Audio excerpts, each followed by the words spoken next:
Uh, Thank you for your kind words, Brother Vijay. I've seen you over the last 3 days. You're an epitome of service. The humility that you display is is uh,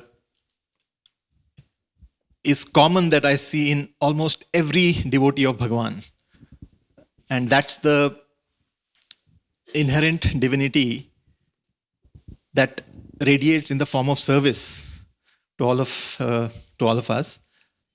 Thank you for your kind words. I was reminded of a dialogue from Munna Bhai, "Rulayega kya yaar?" And the reason I'm making that is because today's speech is not going to be heavy lifting.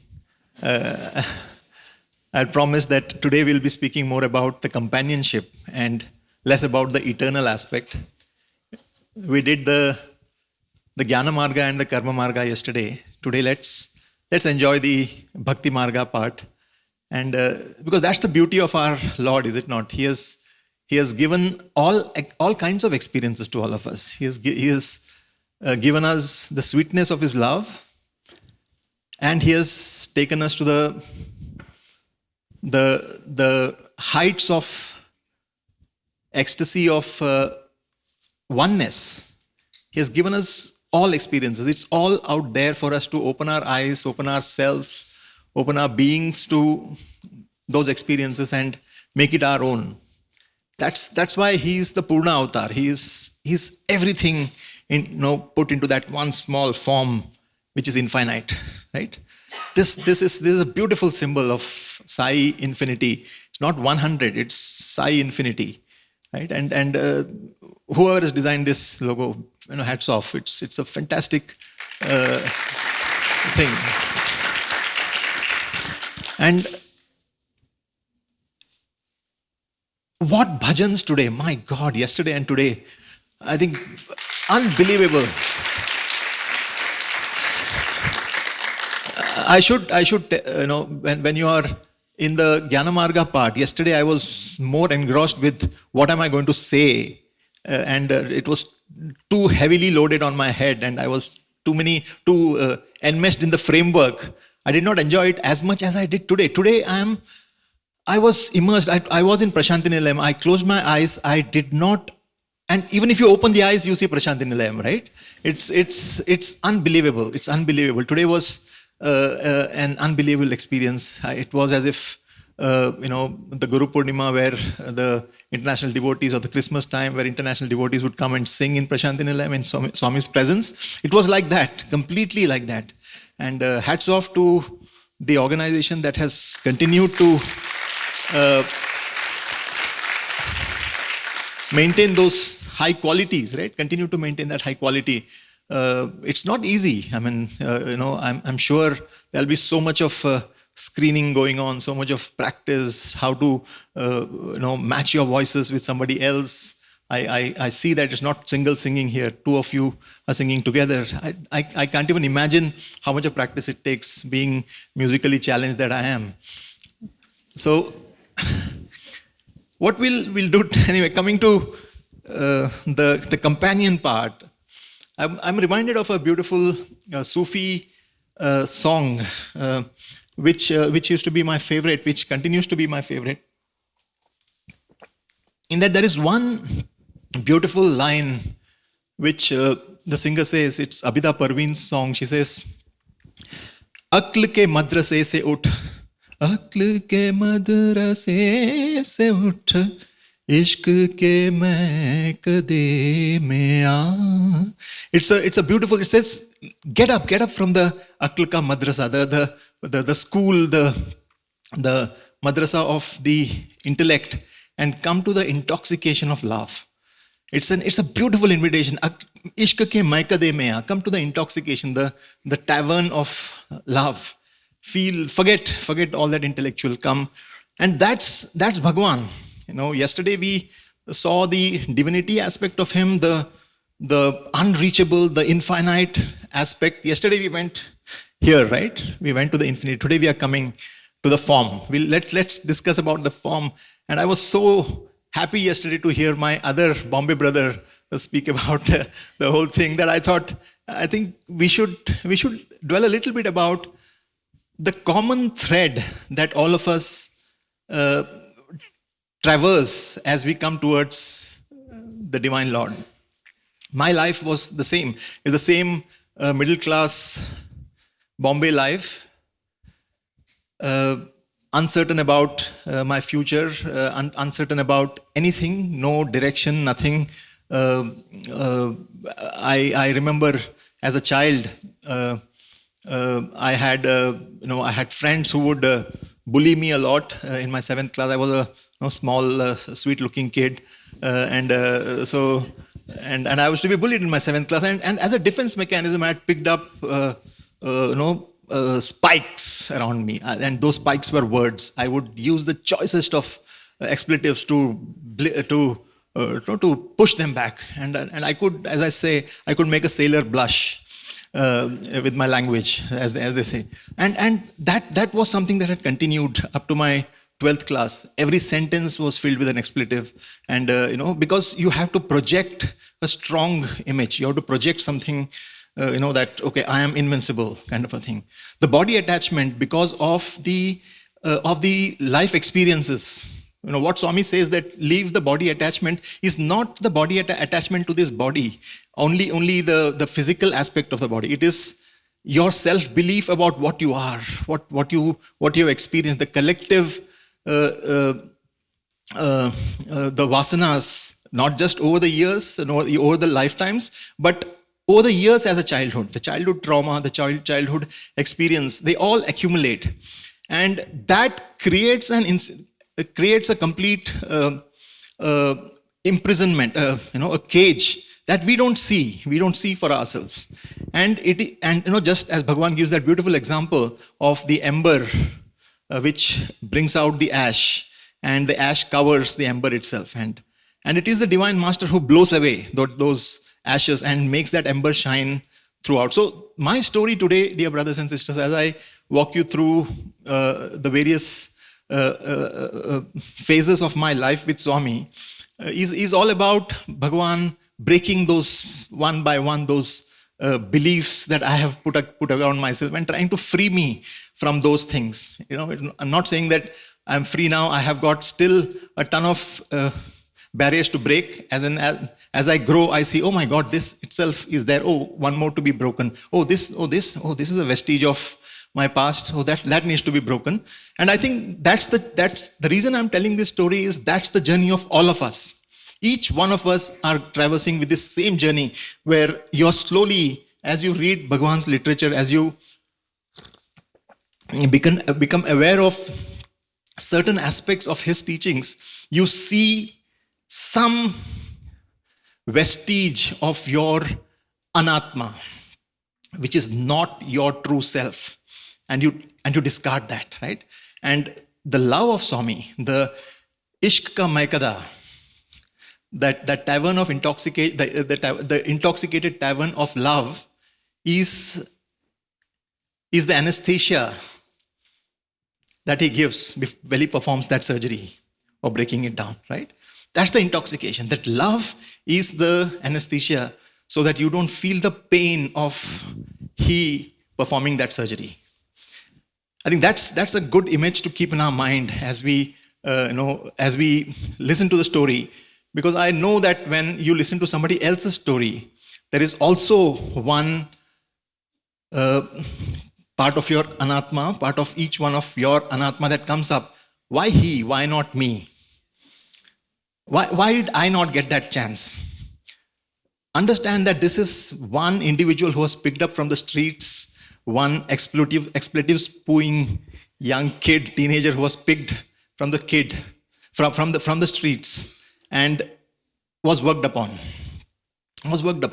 And each one of us need to just offer ourselves to Swami, to work, offer ourselves to that workshop. So I was this youngster,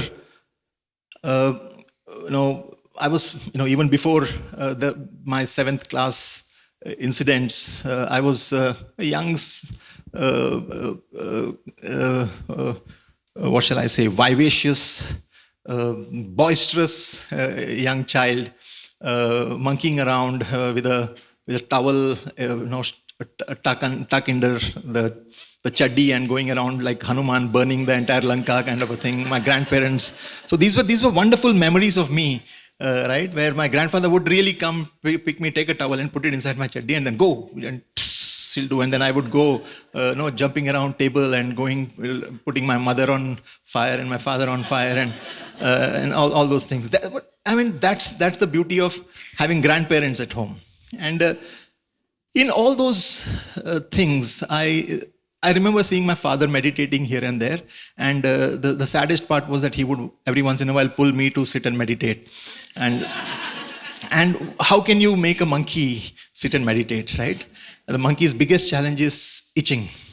And for me, the moment I sit, the itch would magnify, manifold, and every single part of my body would be itching, and I would, and sitting still was the biggest challenge at that point of time. For us, 7, 8-year-old. This is my childhood, and it's a small 1-bedroom home, 1 bedroom, 1 hall, and a small kitchen, which is supposed to be a spacious house in Bombay, a 500 square feet house, 500 square feet. It's like 50 square meters, right? It's a spacious house in Bombay. Father, a banker, mother, a housewife, one younger brother who came and intruded into my kingdom, right? And then, so this is the everyday story of youngsters, and in that comes my dad again saying that, do you want to see God? And I am terrified that more meditation down the way. Fortunately, he just opens a book and shows me a picture of Swami and says that he is God. I'm intrigued. He is God, and that's my introduction as a 7-year-old, probably my introduction to Swami. And then I started seeing him, on one of the pictures, not in the middle. The center was Ramakrishna Paramahamsa, and on the side was up there was Baba. And then slowly I saw him come down into the center, right? So he came into the center space. So these were my memories of a child growing up. And I always narrate this, how a child relates to the divine, was that he becomes real. He starts becoming real because dad has told that, oh, he's God. And the concept of God keeps evolving in a child's mind, that he is omnipresent, omniscient, omnipotent, and all those words. We are learning those things in the moral science class in moral science. Okay, in the St. Francis DSSE Boys High School, we were exempted from the religion class, but was given moral sciences class, and in there we hear about that version of God. And I started fearing that photograph, because it was an eerie photograph, because that you look at me, I look at you kind of a photograph. It was, so any corner of the room you go, you can see the photo watching you, and for an 8-year-old, that's scary. And so he's really watching you. Omniscience was very visible to me. And as I keep narrating this 100 times, my biggest challenge was that he's watching me and he's watching the refrigerator, which is there. And my mother would sleep, but those eyes are watching. So I had the habit of sneaking and taking a small chocolate or something from the fridge and running into the hall and then eating it there. But then this photo came in, which says, if you look at me, I look at you. We are problem solvers at that age. At 8, we are amazing problem solvers. So my idea was simple: close your eyes and pick it up, right? I would literally close my eyes and pick the chocolate and then run out, because if you look at me, I look at you. Don't look at me. That's the 8-year-old interacting with divinity, trying to come to terms with what is God. And I'm sure that especially the Bal Vikas students, especially the Bal Vikas teachers, the SSE teachers, and hats off to the program yesterday, hats off to Brother Chetan and Brother Srinath. I interact. I saw only them. I saw only their fatherly love on the kids. But I know that thousandfold of that must have been the motherly love from the SSC teachers who would have done this magic.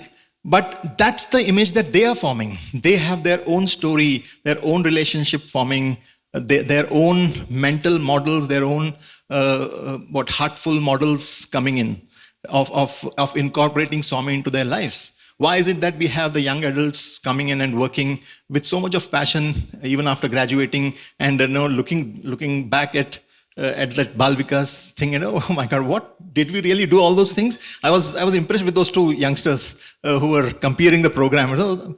I mean, our thing took too long, or something on that. There was a dialogue.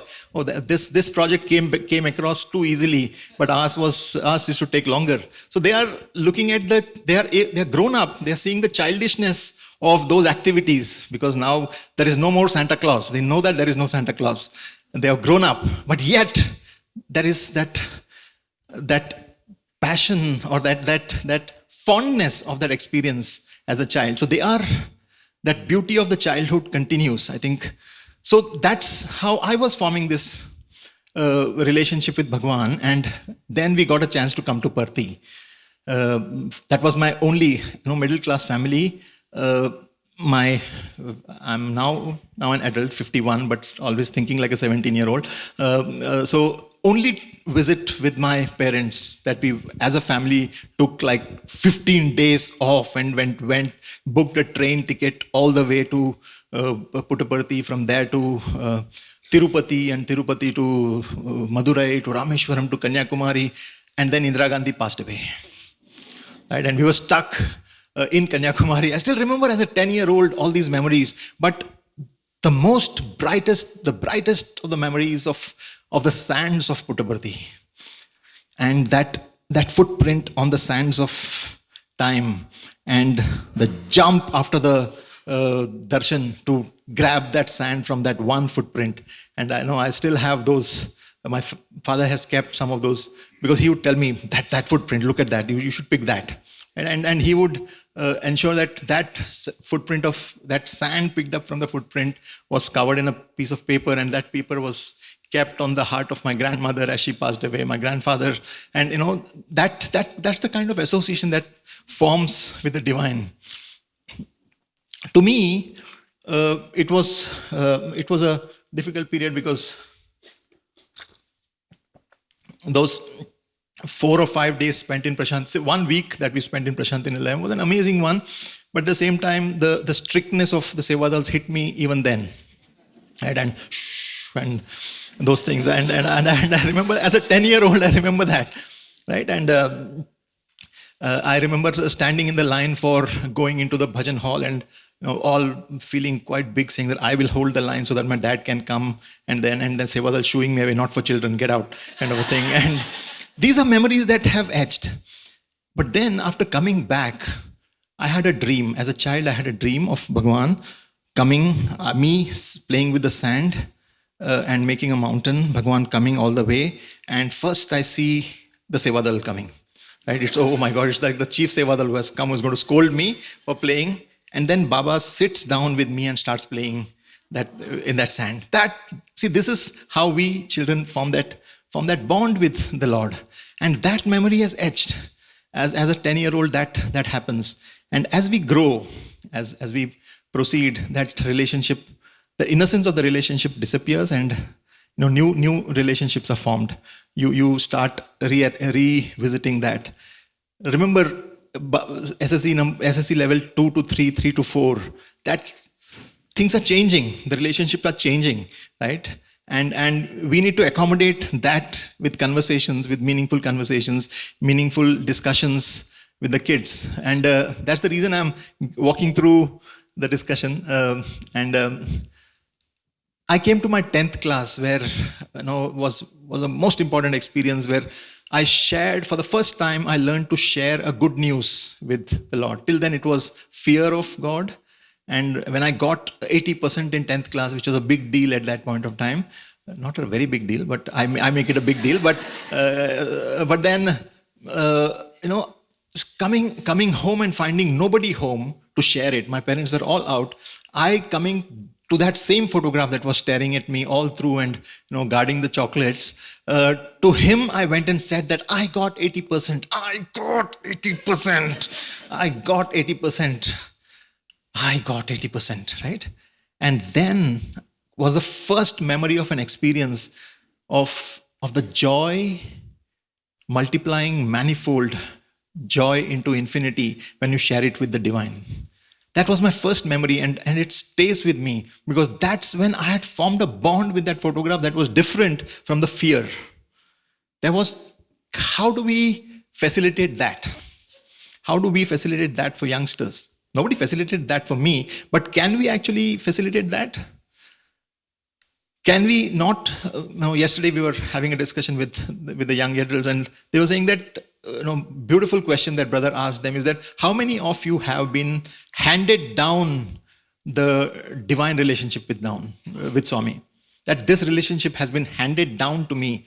I have not formed that relationship yet. It has come down, forced down on me. Remember, it does happen. So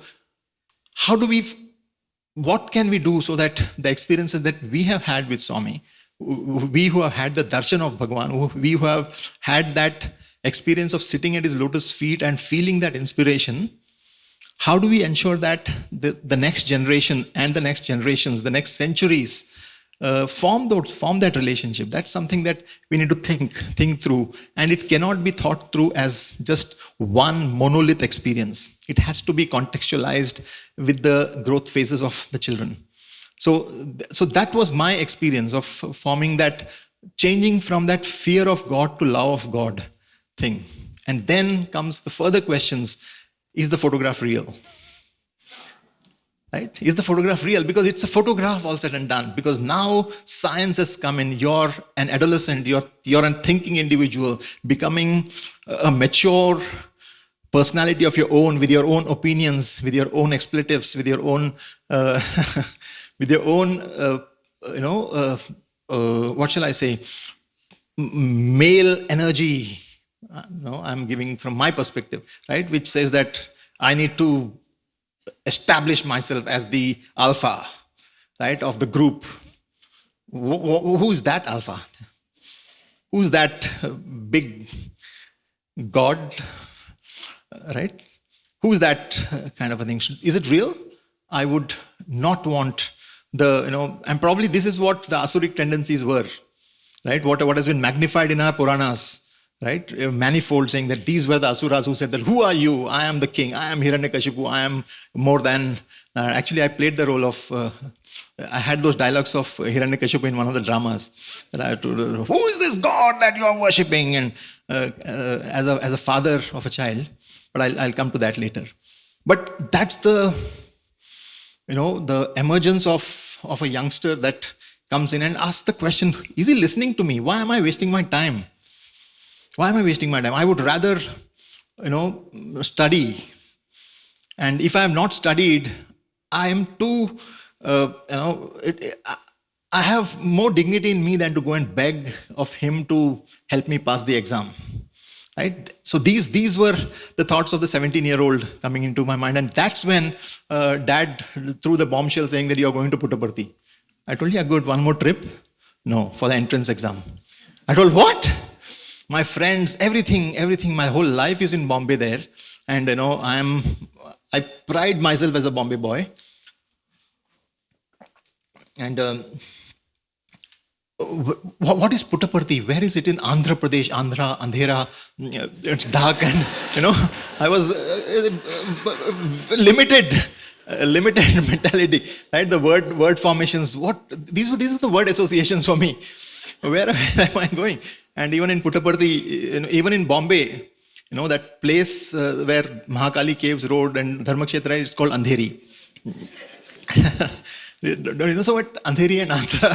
So it was a big challenge for me to see why am I going? And my mother was crying. It was the 10th of May, my parents' anniversary. The 17-year-old boy is going out. Mother was crestfallen, as if he's going away, kind of a thing, right? And I said, Mom, why are you worried, Amma? Dad may force me to go there, but entrance is in my hands. मेरे हाथ में है. मेरे हाथ में है. See you in 5-6 days. I will be back. I'll be back. Like, fully confident that I'm going to go. Just like, because I had applied for the National Defense Academy. I was awaiting the results. It's a different thing that I never got the call later on. But I had written that I used to do my 5 kilometers run and my 50 push-ups and all those things. Young man, ready to go join the army and think that we'll conquer the world, and and suddenly all of a sudden Puttaparthi, and I came to Parthi. Swami wasn't there. Saw the place. Went, made a few friends. Went, served in the canteen, sweating, dripping with sweat. Hopefully not dripping into the food, but literally that energy, complete.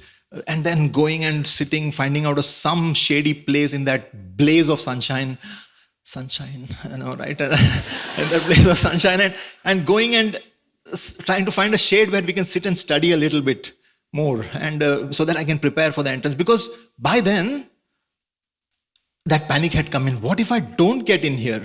Because this institution is unbelievable. I've never seen a college building like that.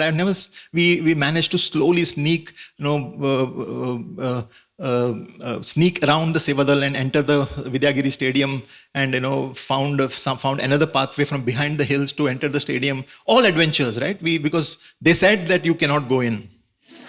To a 17-year-old, you can't say that you can't do. It's a challenge. Can't is a challenge, right? You can't. So and we went there. We did all those things, saw that place, saw the Hanuman statue, and I said, this is what university should be. And I was feeling sad for mom that I'll not be fulfilling my promise, and I knew that I have to get in. Got in. I mean, very, very, somehow I remember my Vice Chancellor, Professor Sampath, who was the Vice Chancellor, he's saying that, so my dear young man, I see that you have got 80% in your 10th and 54% in your 11th. What should I expect? 34 in your 12th? I was so confident. I said, no, sir, 11th, I had taken it easy because after working hard for 10th, I took it easy in 11th. 12th is going to be I'll do very well. Just managed 60, that's a different thing. But those were the 2 years which I knew would be my decline. And that's the intervention in my life that Bhagawan did so that I come to the university, right? And I got in with that energy, and the saddest and the most traumatic experience at that point of time, when I came to know that my name is there. Oh no, before the interview, I had passed the entrance and I had to go for the interview. The most traumatic experience and the gleeful one for my friend was to shave my mustache. Right? There was that small light mustache that had come, and to shave that. And my God, it was so traumatic. You won't understand what it means. I mean, maybe we will understand. They won't understand what it means to lose the mustache for a 17-year-old, because we used to pride ourselves with that, and hardly it could shape, but we used to try to twirl it, and it was an integral part of it, a part of life, and to shave that and then see yourself actually handsome, but at the same time, and at the same time different, right? It's I went home. Dad was there, and he didn't realize that I've shaved my. I told, what? You can't make out the difference, kind of a thing. And then all of a sudden he was talking. Then it struck him. Where did you get this done? I told, no, we went to the barber and got it done. Right. So these are all experiences that are still there in my heart, so close, because what is infinity, dear brothers? The 0 and 1 that I spoke about yesterday. What is between 0 and 1? That is infinity. I'm just opening up that 0 and 1 to experience, and I can find infinity there.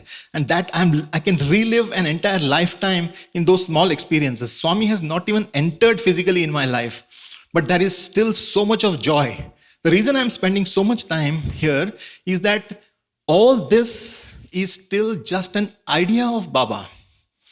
And I'm finding joy there.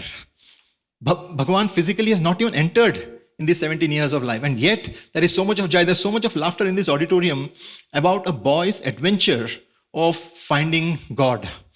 I think that's the beauty. That is something we should never forget. That is what eternity means. That we can live an eternity of a life, eternity in a moment. Right? We can create that experience for our children, for a new devotee, through our projection of the divine energy. We can create that magic for others. And that would be an infinite story for them. That would be their infinity between 0 and 1. Right? And that is what we as an organization should be able to create and think of ways and means of creating that. And with that energy that I entered Vrindavan, and it was 1991, and I spoke about 24th of May 1991, when Bhagawan spoke about that Idli incident. Same Bombay energy, right bang on, because we birds of a feather flock together. I immediately came to Parthi in an ocean of friends. I made friends with 3 other Bombay boys, right? Birds of a feather. And there was this guy, Cisco, Sai Krishna became Cisco. Every name changes in Parthi, right? So Cisco was my pal, and I was telling him, "Kya yaar, 4 idli dete hain, hum 10 idli khate the," right? The same Bombay ka language. And here is Bhagawan telling the same thing. What do you want to eat? 10 idlis? I keep telling that I could hear the earth rotate. That the sound of the. I was so nervous. I was so scared. That fear of God came back again, right? That saying that I have been watching you throughout. And that was a mind-bending experience for me, saying that here is Bhagawan, lovingly, very playfully showing that I am hearing everything that you say. And that was Bhagawan's grand entry into my life. And that was the entry, and then he disappeared. Of course, for the next 5 years, he never spoke to me, hardly had any interactions, one-off interactions here and there. But in those years of stay, it was the pining that started building up. You're seeing others come closer to Swami, seeing others getting showers of love from Swami. That aspiration started building up. We started looking at, we should look up at our lecturers. We used to look up at Sundar brother as a teacher. We used to hear stories, wonderful stories about what accomplishment others have done. And we, that individual alpha who was thinking that, no, I am everything and I am the guy, the man, started realizing that there are other the men in the hostel who are all equally talented, who are much more talented than you are, who have got multiple diversity of talents, right? Which you cannot even think about. And you have to find your own way of attracting the divine. For me, it became sports. So I used to practice high jump like mad, and I was a high jumper. I was very confident that if not the gold, at least the silver would be mine. There was another Bombay boy who used to always beat me. I don't know what's with Bombay guys. So Rakesh Prabhakaran was always the gold medalist. He was an amazing district level athlete who would beat me in high jump. And finally, after 5 years, in my 5th year, I finally got a gold medal. And that year, Swami did not give the medals. Right? So these are all like stories of crazy. The ups and the downs of life that keep happening. I still remember that huge anger that Swami did not give, and the warden was distributing the things in the hostel. I told, who's going to take the thing from the warden? I boycotted the prize distribution ceremony, my personal resistance to Bhagwan's decision. But that was the hostel journey, and in that journey was sports was one thing, and dance was another. So in spite of all this braggadio that I speak about, that the alpha thing, I remember one incident where I had one teacher, maybe 40 kgs, thin, Dr. Nageshwar Rao, very, very thin gentleman, very soft-spoken. He had called me for an Viva. Viva was saying, you have to go talk about the experiments that you have done. He told, come for Viva, man. And I went to the next room and he sat down and made me stand in front of the blackboard. I did not even know what is Viva other than the drink that we have in India. So Viva, but Viva, I didn't know. He come, and unfortunately I was the first person in the lab. So he told Satyajit, come for Viva, man. And I went with him, and he made me stand there. My legs started trembling. My throat was parched. He was talking. He was asking me a few questions. I could hear him, but not a single word of chemistry was entering my head. He's like, can you smell something, man? And I know I can smell hydrogen sulfide. It's the worst smelling rotten egg gas smell that I know that the answer is hydrogen sulfide, but nothing is coming out of my mouth. Because that was the nervousness that was inbuilt in me. That was me at that point of time.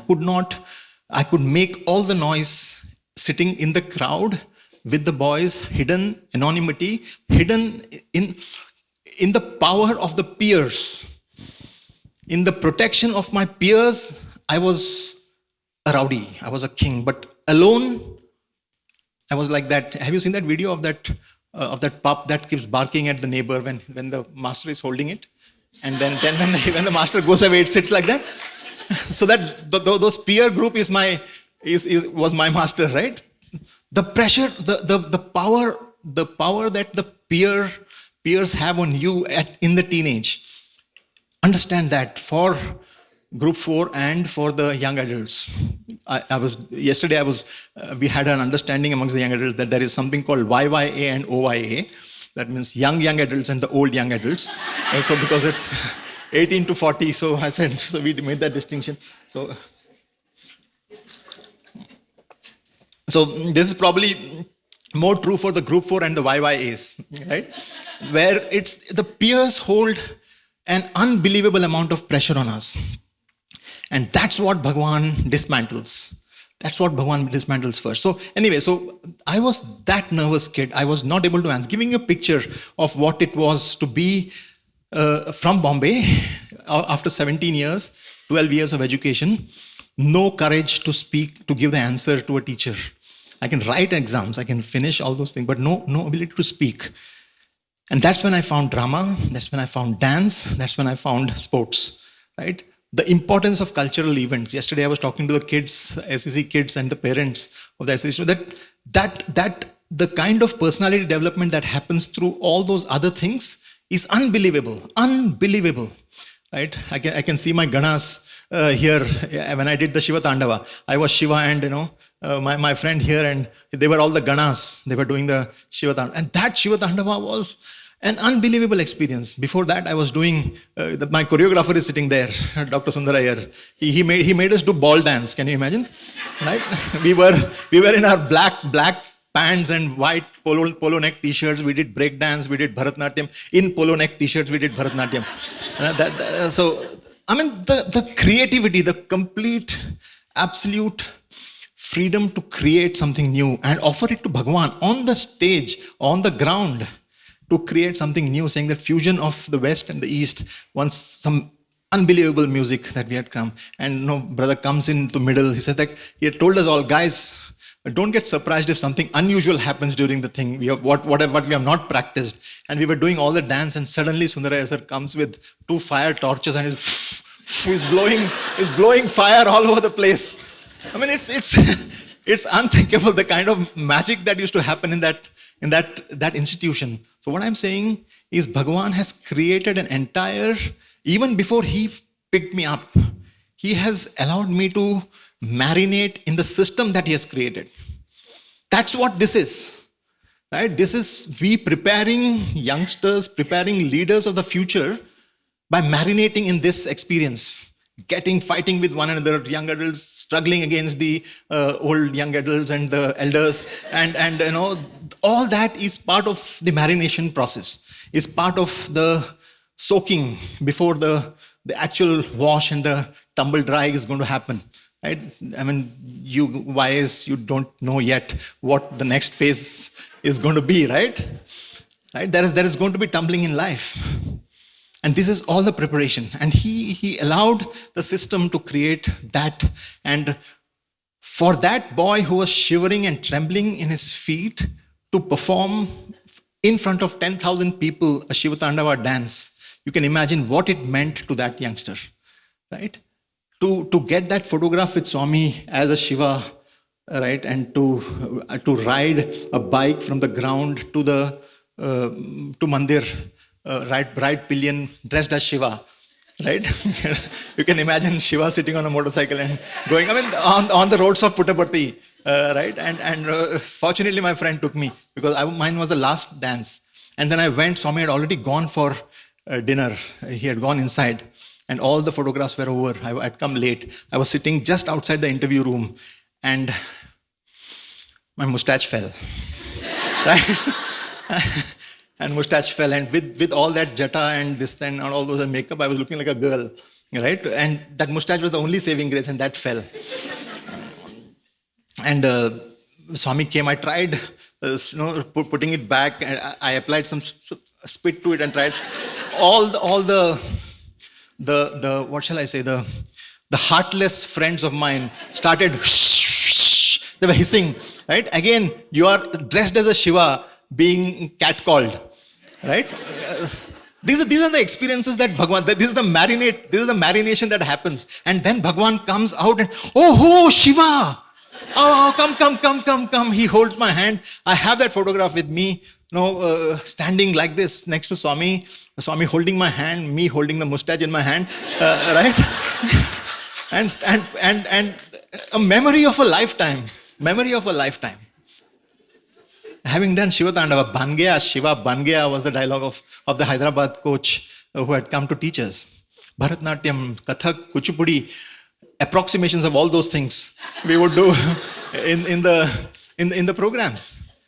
But you understood how the body functions. You understand grace. You understand poise. You understand every aspect which would otherwise never be inculcated into us in any other education institutions. That's the system that Bhagawan had created.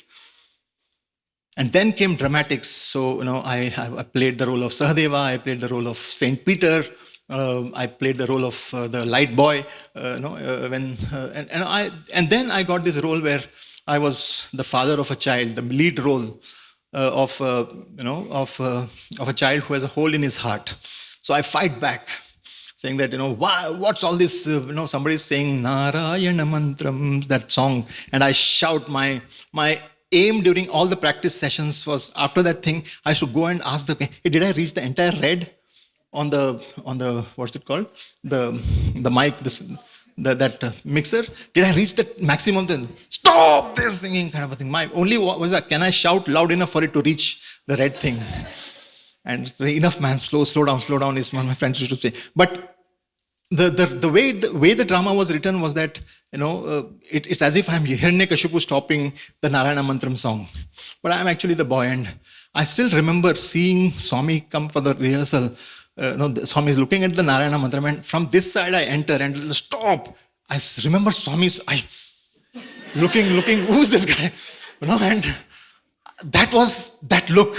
And I said, yes, I've got his attention, kind of a thing. Got his attention. And, he called me, this was, Anjali Devi Garu was there, and she started directing for some time. And she was giving me directions in a modern drama, the directions of Anjali Devi in her 1960s, 1970s role. And she was teaching me how to cry. You can imagine, getting it from the master. And all those expressions I used to do, I used to literally imitate. And I remember our director, he giving up. He's saying that there are too many directors here, Satyajit, you do whatever she says, man. I'm not going to direct you anymore. And to add to the challenges, here is Bhagawan sitting. He came for a rehearsal, and I was stop and this and that. And so he called me. I was like in bliss. Swami is actually finally, after 5 years, he's talking to me. And he says that, Dekho Pangaru, itna gussa nahi kar sakta. So, itna gussa kai ko God ke upar gussa nahi reh sakta. I told, okay, Swami. Well, Swami spoke to me. I went to the director. Sir, Swami told not to be so angry. the whole scene, the crux of the scene is you're angry with God, and Swami says, don't be angry. Okay, tone down the anger and increase the emotion. So next round, I was like full Anjali Devi mode. I did all those things, and next time Swami comes, देखो बंगारू, सब सारा boys है, सारा boys के साथ इतना रो नहीं सकता. Look, there are so many boys there, everybody there. How can you cry so much? So I say, sorry, how can you cry so much? There are so many boys here. How can you cry so much? Right? First he said, don't be angry. Then he says, don't be sad. So anger and sadness were the two main things in that drama. And then Swami said, basically he's teaching temperance, but in dramatic effect, everything has to be amplified. But he says, tone it down. So that's when Sandeepan sir said that I'm out. You do whatever your two bosses are telling you, right? Anjali Devi and the big boss. So you do whatever he says. But that was the change in my life, where he picked me up and he started talking to me. And then I got a chance to go to Kodaikanal. And then life changed. Life completely changed. And that was... the master had finally lassoed the stallion. Right? That's how I keep telling. In one of my, when I had gone to Bombay to speak to a samiti very close to my own home, and there I had spoken. The topic was taming of a stallion. Right? Because he does not change the stallion. He directs the stallion. That's the key. That's the key difference between in all our things. Do not try to change the individuals. Direct them, channelize the energy. Do not reduce the energy. Do not douse the fire. Channelize the fire. I think that's what the system needs to do. When we started the Vidyavahini program, I would say, I don't want values in the Vidyavahini program. I don't want Swami's values in the Vidyavahini program. And people will be shocked. What are you talking about? I want to see Swami's personality in the program. His personality, understanding that humor of Bhagawan, the humility of Bhagawan, the grandeur of his sheer presence, the vision of unity, the vision of Advaita that he had, that should be in every aspect of our program. Our program should derive from that and not from written values of this thing, because that becomes a diluted. So we, as the SSC teachers, as the young adults program, as we start looking at, yesterday I was seeing the struggle of the young adults fighting against the 5Ds and the values, and the struggle of those values which probably may or may not link to my contemporary lifetime, my contemporary life in the USA. Maybe those values are too traditional, more Parthi focused, more India focused. Those are the questions among the young adults. But these are civilizational values. These are values of the human civilization. This is for our ascent to divinity. And we need to reflect on Bhagavan's personality, reflect on what it means to be divine, and then look at bringing those values in. And here was Bhagavan slowly picking me up. First and foremost intervention there was that Niku Abhimanam Chala Yekua, means you have too much of attachment. You have too much of attachment. Valim Chiptaru, Vilim Chiptaru. What will he say? What will she say? That is what is governing you. His first hit is on the peer pressure. My master. Peers, my peers were my masters, right? And I remember one of my teachers saying that, Satyajit, now that you have been picked up for Kodaikanal, I think you should reduce your friendship with others, be a bit more silent, be a bit more circumspect about your behavior. And I was furious with that teacher. I came and told my friends, what does he think of himself? How can I let go of my friends just because I've got an opportunity to go to Kodaikanal? My friends are my everything. And 1 year later, I went and spoke to that gentleman, that sir, and said that, why is it that for the first 5 years I never understood this, that it is important for me to temper, to not be governed by what my friends think of me. And it took me 6 months of painful silence to unshackle myself.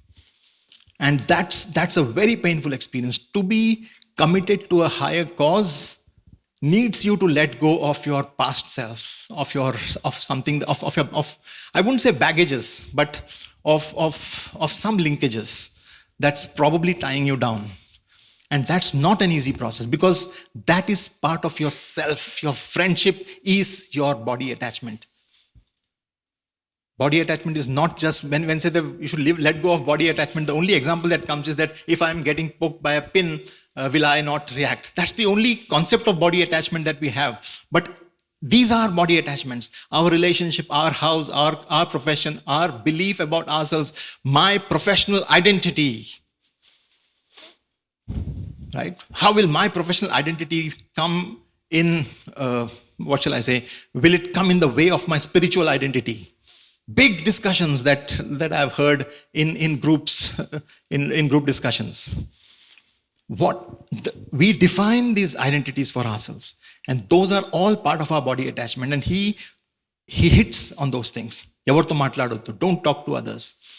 In one of those days, I had come into the interview room, and he shows me a letter from the boys. He says that, see, this is what your boys are writing to me, saying that it's useless for Swami to waste time on this boy. He's too talkative. He does not deserve your grace. Is this what you have? And I knelt down on my feet and I said that, yes, Swami, that's true. I was a boisterous guy. I used to talk a lot, but I'm trying to change. But the past is catching up. See, this is every youngster's thing. This is every youngster who's saying that, okay, now I'll stop going there. I'll start coming to the samitis. I'll start working towards a purpose. He gets pulled back. Who are you, man? I mean, do you really believe in God? I am an atheist. But can you prove that your theism is better than my atheism? These are the discussions that they go through. They have to unshackle themselves. And that I fell down on my knees and said that is true, Swami. I'm not worthy of your love. I'm not worthy of your love. Swami said that because of you, I am getting a bad name. And I completely crumbled with that statement. It was too heavy for a 22-year-old to hear that God is getting a bad name because of me. Oh my God, it's like too much of a cross to bear. And I knelt down, and as I was kneeling down, Swami held the back of my head and put it on his chest. And all that cry just, it just stopped. Peace, immediate, my forehead just touched, and there was peace. And then he pulled me to the chair, and he sat down, and I was kneeling next to him. And he said something that changed my life forever. He said that, did you run around naked as a child? Did you run around the house naked as a child? And I was like wondering, wiping my tears, and I said, what is he asking? Tell me, did you run around naked as a child? I told him, yes, Swami, probably. And then he creates an image. Will you do that now? So no. Are you ashamed that you used to run around naked as a child? I said, no. I was getting it, where is he going towards? I say, Nira, that's the way it is. That's the way it is. What you did before Swami spoke to you was perfect for that phase of your life. Just like the child running around naked is perfect. But you running around naked now, once that Swami has started speaking to you, you continuing with that same behavior is wrong. Don't be ashamed of what you did before. Start a life now. Be an ideal today. You cannot imagine the power that it gave me, brothers and sisters. Right?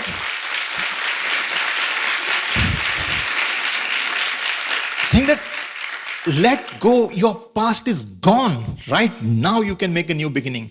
Right now you can make a new beginning. How many youngsters can we empower that way? How many youngsters can we say that I stand by you? Forget all these letters, leave it. I stand by you. You make a difference, but you give me a commitment. You give me a commitment that you will change. My life turned around. My life completely turned around that day. And it was a different Satya that that emerged from that one incident. My friend stopped speaking to me. People started thinking that he's become arrogant. I lost my friends. It's all right. I have all of them coming and talking to me today because they understood. Now they have to grow. Everybody has to grow. Everybody has to catch up. What Bhagawan does is he accelerates our growth. Without his presence, the growth takes 10, 15 years longer. And he's accelerating our growth. And when there is an acceleration, we lose some friends. I had a dream at that point of time of sitting in a open ship kind of a thing. It's a very open, like a what's it called, that aircraft carrier kind of a thing. Open this thing, and on top of that, everybody is moving in those that cars that go and bump into each other. Something of that. We are all sorry. Yeah, not go-kart, the bumper car, something on those lines. We are all sitting in very small chairs and it's just moving around very smoothly and it's banging here, banging there, banging here, banging there. And as I bang into somebody, it says, what do I learn from you? What do I learn from you? What do I learn from you? I go bang into my father. What do I learn? Mother, what do I learn from you? What do I learn from you? Dum, dum, dum, dum. Sometimes I'm going forward. What do I learn? I come back. Somewhere, I'm not progressing, I'm going here, there. And then I bump into Swami. And both the chairs, it just takes off like a vertical takeoff there. And I woke up. A dream that has emerged, that has stayed with me, saying that every experience is a learning. Every experience is something that we learn till we come in contact with divine. And then we are going to the next plane, next level. And these are experiences that he curates and he pours into our mundane existence. I just need to check a time. How are we on time? What's the time now? 10:25. We are on till 10:45, right? Yeah, okay. I've got 15 minutes more. Sorry, 20 minutes more. 20 minutes more. Okay. So this is the process of slowly getting used to the divine orbit. This is that young boy who started from there, getting used to the divine orbit, the stringent rigor with which Bhagawan would hold you. And I remember the next phase was in the this. I was already in my MBA by that time, right? And getting into the MBA was a tough thing because I didn't know whether I'll get my admission into MBA or not. And that was the biggest thing in my mind. And yesterday, brother was telling that go for the best when you get a chance.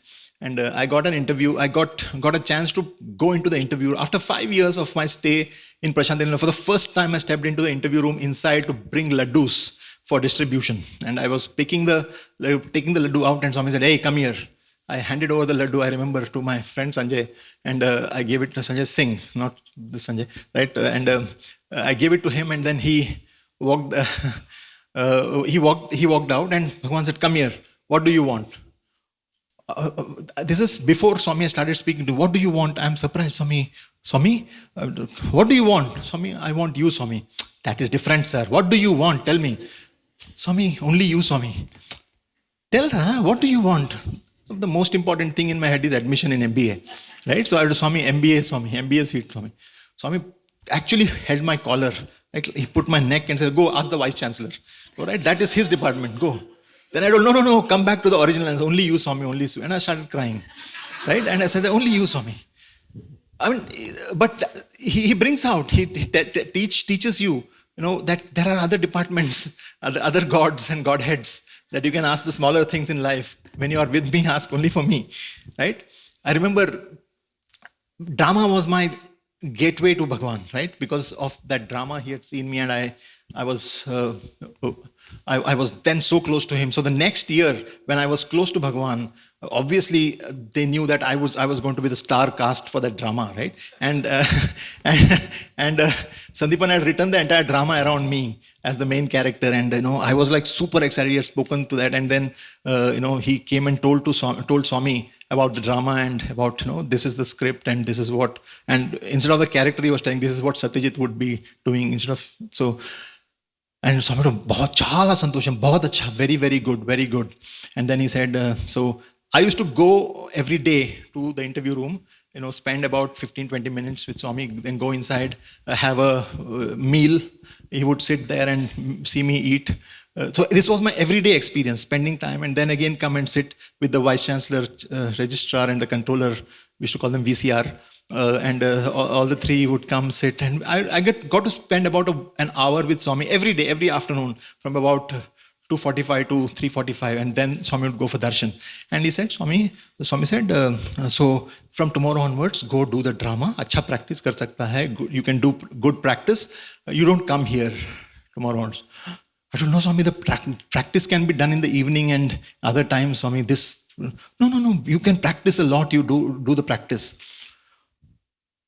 It's a terrifying thing, right? You have to choose. You have to choose between the one most important aspect of your life. Saying that dramatics is I am an actor. I am an actor. That is me. And you're telling me to choose between me and you? And then I was doing all kinds of arguments. Swami, evening drama, evening practice from 7 o'clock till 11 o'clock we'll do, and from even till 12 o'clock we can do. No, drama is very important. You should do a lot of practice. Don't come here. And I said, no, Swami, I don't want the drama. Why? Drama is very good. And I finally decided not to go for the drama. I said, Swami, drama is meant to come to you. I have come to you. Why do I need the drama again? But it was a painful experience. It was as if you're letting go of a core aspect of yourself. How can you live without your professional identity? How can you do that? How can you choose? But these are the small things he's teaching about what it means to sacrifice small things for a larger goal. For when you're working towards a higher purpose. That is what life is all about. It's about priority. Hundreds of students ask, people ask, how do you manage time? How do we manage time? What about priorities? That was my biggest, I literally felt it was a sacrifice kind of a thing. It's a sacrilege to think that, is it not? To think that you let go of something, but it was an important thing. But what I got because of that was that for every drama rehearsal, Bhagawan would take me with him in his car. Right? And I would get to sit next to him and criticize the actors. Right? I mean, that's what you get. You don't realize what is in store for you at the next level because we think that this is my identity, this is my professional identity. But these are the anatma that he's slowly letting go. Because every single aspect that is related to the body, yehi par sajab hoga, dukkha yonaye avate. So whatever is born out of the senses is the womb of dukkha, of sadness. Anything that is born out of your sense, anything that you can see, touch, feel, smell, is the womb of dukkha, of sorrow. Nateshu ramate buddha. He says, no, the wise man does not play with those things, does not get fascinated by those things. This is the aspect that Bhagawan is teaching through very silly, small things that mean everything to us, to that individual at that age. Contextualization of the highest spiritual truth to the experience of that youngster, of that perfect for that age. And that's how I realized that I was no longer going to get anything from the so-called quote-unquote world, and then I need to be focused completely on Swami. And that's where the inner transformation started. The training for the next level of things started. Well, it was more and more about silence, about attention, about being awake, as I said the other day. You're awake. With Bhagawan's presence, you're awake. You are extremely caffeinated, right? Like you're on the high of coffee kind of a thing. You're completely awake without coffee kind of a thing. And that's the only way to express that I have found. because I am a coffee lover, right? But I have never felt that awake as I would in Bhagwan's presence. And every single detail, attention to detail was within my grasp at that point of time. My senses were supercharged. The hearing was attuned with, and even the smallest nuances of his voice, I could sense, okay, he's angry, or he wants something, and or his small movement of the hand, he would just do this. I know exactly what he wants. I mean, it was magical, right? Hey means you know what needs to be done. And that's the kind of training that started the next level. And then came the training of making space for others to come in. That was one of the biggest training. You have become close to Swami, and then you have to allow others to come in. I think that's the biggest exercise. I have known many a times I've spoken about the 1,000 days that he did not speak to me. I'm sure many of you would have heard that. For 1,000 days he did not speak to me. No, I would be seated next to him. I would do Pad Seva. I would be seated next to him in the car. But I know that all is not well. He's not talking to me. 1,000 days, can you imagine? 2.5, 3 years I had gone through that phase. And I never understood why he did not speak to me. It took me about 15 years, nearly 20 years, to understand what was going on during that phase. During these 25 months of reflection, it dawned on me. What he was teaching me was that I need to make space to be a mentor. I need to make a space for others to come closer to Swami and not hang on to him. That was the phase where he was pushing me, holding me, but pushing me. Holding me, but pushing me. Coming and talking to me in dreams, amazing dreams I would get, but physically I wouldn't be able to connect. I would be doing Pad Namaskar, Pad Seva to him, but all I would see is the Prime Minister's photograph because the newspaper will be open. And I could not see his face. Right? There's a newspaper between me and him. And the moment Chiranjeev Rao Garu used to come, he would tell, newspaper would go away, go. And then again, he would read. And then he'll fold the newspaper, keep it, inke samacharam to Chiranjeev Rao. I would be seated there. He would call the cooks to come and do Pad Seva. Right? I would be seated there eating an apple, the apple turning into ash in my mouth, as the two cooks were sitting under the table and doing Pad Namaskar, Pad Seva to Swami. Right? He was pushing. And I did not make sense. I was feeling, it was me, the ego, saying that me, Swami, I am your servant. You have chosen me. I am the one. You're not allowing me to do seva. I used to write. That's when I learned to write Telugu. I used to take the Telugu Sanatan Sarthi and write. Every single discourse I should write. I've got books of Telugu writing. I used to practice because I cannot speak to him. He wouldn't give me a chance to speak. So I started writing letters to him inside Purnachandra. Right? You are inside Purnachandra, but you're giving letters. I'm scared to give the letters, so I surreptitiously put that letter on his chair. I would leave that chair, hoping that he would read. And then come and check, did he read that letter? Is it gone? Oh, he's taken it up. He's taken my letter up. And I would write, saying that, Swami, I want to do your seva through Atmatruptika seva chese avakasham. That means I want to serve you with my soul's delight, to my soul's delight. Give me that chance, Swami. I'm finding that I'm not able to serve you. And then slowly it opened up and he embraced me again and I gave that chance. But one moment that happened, I remember, was I was sitting in the car. We were just going out of Prasanthi Nilayam and a devotee had come. He had come from the US and Swami suddenly said, hey, I know Chade. He said, oh, he's come. And and he did ayo.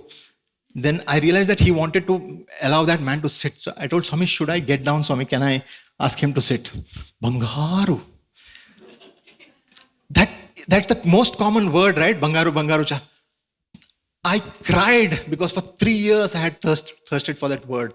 When I said that I'll get down from the car, he said Bangaru. And it took me 15 years for the tube light to glow, saying that, oh, that's what he meant. That's what he was trying. Because that was the time where I was supposed to be mentoring a few more youngsters to serve him. Right? So that's how it grows, saying that, that word, Swami uses a very powerful word. He says, Patavalu rota ipotaru. He said that, it's a very powerful word. Rota means nauseating. Pata means old. the old ones become nauseating many a times. It's a very, very, it hits you so hard, who have been there for so long. I was there, I was an old boy by then, right? And it hurt me, it hurt my ego. But when I think about it, I see what he means, that we become so, what shall I say? What's the right word for this? What's the diplomatically right word? He said rota, but where's diplomacy after that? All right. So he says that we become blocks for the new people to come in. It's a very, very important reflection for us as an institution, as individuals. Are we in the way of somebody else finding the divine? It's an important reflection to have. What does it take for us to facilitate a youngster, a new person to come in? The institution has to be that way. In Kodaikanal, one of the days, I remember it hitting me directly. We were sitting at the dining table in Kodaikanal, and so every day after the food was served, we would all be seated. All the items would be served. We would be waiting for Swami to finish, his plate to be served, and then Swami would do. And we would all close, so Brahmarpanam we would do. And then by the time we finished Brahmarpanam and see, Swami would have finished his eating, he would have eaten a little bit, and he would have got up. So that was the process. When he does this, you eat.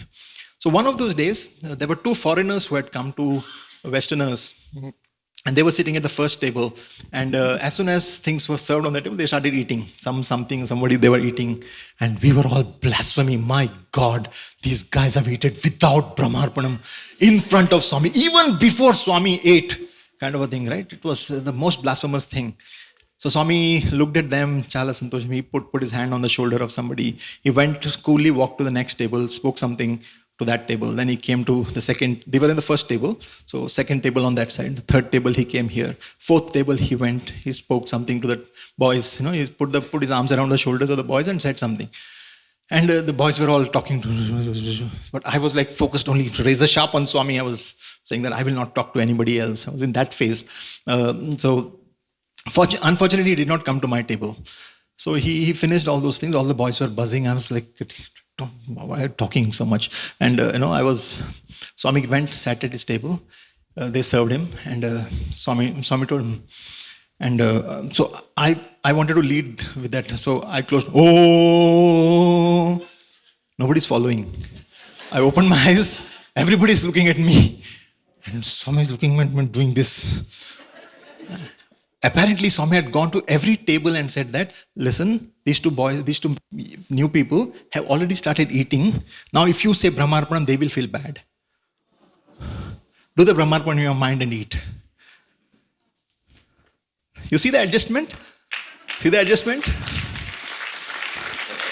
Inclusion. Embrace before rules hit you. Embrace before the rules. Rules can come later. Alignment can come later. First, enroll. First, bring them in. Let them see the warmth before they see the rules. They don't need to see the rules. The rules are, eventually will automatically come from inside. When there is love, they make the sacrifices. When they see a higher purpose, the lower purpose automatically goes away. The lower things just disappear. And that's the journey, dear brothers and sisters, of a young boy slowly getting groomed to do some more things at his lotus feet, to the training, intense training, the very, very intense training, of which the system, the message is this, dear brothers and sisters, of the system is a very important, the institution is a very, very important part of his churning process, his washing process, right? And I think we are all in that way part of the divine, that we are all extensions of the divine, to allow that process. Some people interpret it that it is our role to create so much problem for the lives of others that they find God. But that's not the interpretation, right? That's not the interpretation to be made. It is for us to facilitate. It is for have to. I know people. Some people. Some used to call them Puttaparthi lo chuste Alsatians, Dobermans. In one of those discussions, he had told that you go to the what is that? The accommodation office. There is an Alsatian sitting there. You go to the canteen. There's a Doberman sitting there, kind of a thing, right? I'm just in a lighter vein. Nothing to do with, but it is for our self-reflection. Are we the watchdogs and the guard dogs? Or are we the welcoming? Somebody said that somebody has a greeting role. Somebody I heard somebody saying that somebody is given the role of the greeter, the official greeter of. I love that concept. All of us should be official greeters. All of us should make a new person welcome. And hear Bhagawan say, Bangaru, right? That you are making space for someone new to come and experience the joy of Swami. I think the journey is a long one. We have just started it, but probably we'll have more conversations, more opportunities to speak in the years to come. But this has been such a wonderful thing sharing this. I know this was joyous and light compared to the Jnana Marga thing yesterday, but I know that that's an important aspect. It's from that height, that huge presence, that all this love comes. That this is not just a cuddly, sweet-looking 5 feet 3 inch Swami that is creating these experiences for us. That's just a small form of that holder of the Hiranyagarbha, right? So let us understand that this companionship that we find is the companionship of the Eternal One. That's what we mean by the eternal companion. Jai Sai Ram. Thank you very much.